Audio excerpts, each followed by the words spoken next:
So when is the end of the age? In Hebrews 9:26, the timing of Jesus' death is said to occur once at the end of the ages, according to the New King James Version, or once in the end of the world, according to the King James Version. According to the contemporary English version, Jesus' death takes place near the end of time. These are English translations of the Greek phrase apax episintelia ton αιώνων. Thus, we are prompted to ask the following question. When is the end of the age? Not where, not how, but when. The New King James Version calls this specific time period the end of the age, while the King James Version refers to it as the end of the world. Biblical scholars often ask whether the end of the age is a reference to the end of the Jewish age, which came to an end with the destruction of the temple in 70 AD, or whether it's an allusion to the end of human history. Given that the signs of the times coincide with this particular age, we must examine whether this is a literal language referring to first century Palestine or figurative pertaining to the end times.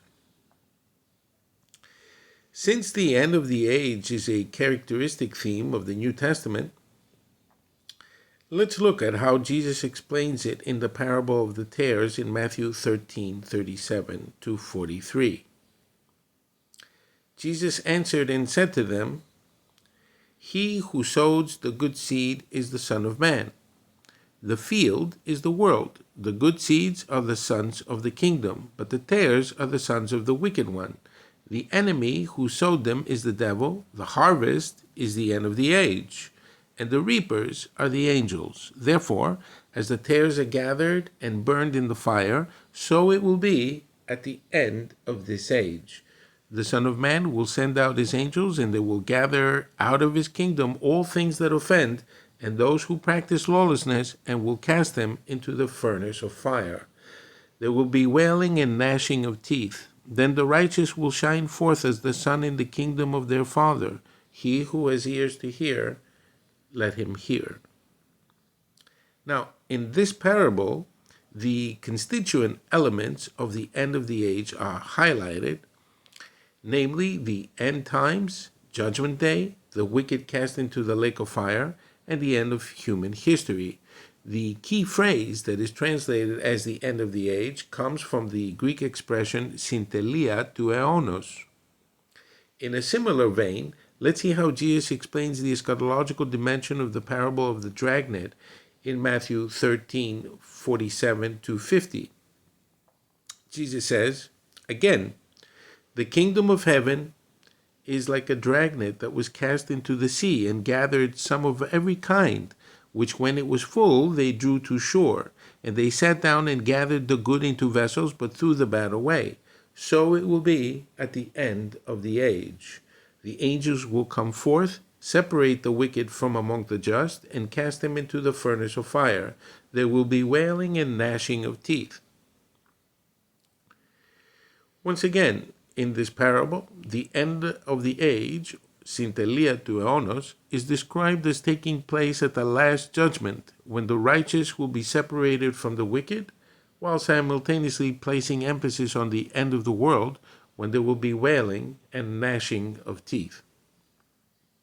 Similarly, in Matthew 24:3, the disciples ask Jesus to tell them two things, namely, when will the coming of Christ and the end of the age take place? Now, in comparison to Matthew 24:3, the book of Acts tells us that the apostles asked Jesus if he will restore the kingdom of Israel at the end of the age. This is in Acts chapter 1, verse 6. Historically speaking, Israel was restored in the 20th century, which is one of the signs that ties in closely with Jesus' coming and the end of the age. In like manner, the last recorded words of the literary Jesus in Matthew's Gospel, that is to say, chapter 28, verses 18 to 20, are as follows. All authority has been given to me in heaven and on earth.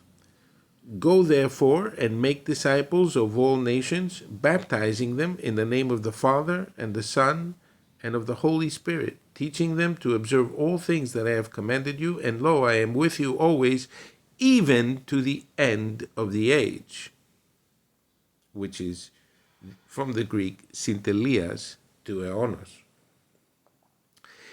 Thus, Jesus promised to be with the disciples until the end of the age, or until the end of the world, according to the King James Version. We find an analogous concept in the Septuagint of Daniel chapter 12, verses 1 and 4, from the Brenton translation. Daniel mentions the resurrection of the dead and the great tribulation, but in verse 4, he is commanded to, quote, close the words and seal the book to the time of the end until many are taught and knowledge is increased, unquote. Curiously enough, the so-called time of the end in Daniel is the exact same phrase that the literary Jesus uses for the end of the age in the New Testament, namely keru syntelias. So, given that the exact same language is employed in all of the parallel passages, it is clear, crystal clear, that the end of the age is a future time period that explicitly refers to Judgment Day, the lake of fire, the harvest, and the consummation of the ages. Obviously, it has absolutely nothing to do with the time of antiquity. Therefore, the timing of Jesus' death is said to occur once in the end of the world.